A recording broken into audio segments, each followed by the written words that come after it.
गोमातेच्या संरक्षणासाठी आमदार सुधीर मुनगंटीवार यांचा बुलंद आवाज.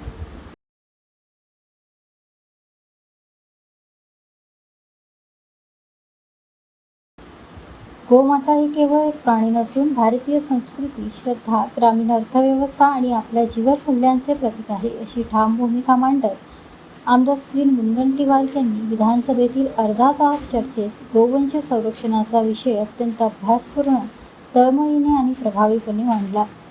गोवंश तस्करी, अवैध कत्तल, विद्यमान कायद्यातील त्रुटी, गोसेवा आयोगाच्या मर्यादित अधिकारांसह गोवंश संरक्षणाशी संबंधित विविध गंभीर प्रश्न त्यांनी ठोस उदाहरणासह सभागृहासमोर मांडले. कायदा अधिक कठोर करण्यापासून ते गोवंश संरक्षणासाठी सक्षम यंत्रणा उभारण्यापर्यंत अनेक विधायक सूचना त्यांनी सरकारसमोर ठेवल्या.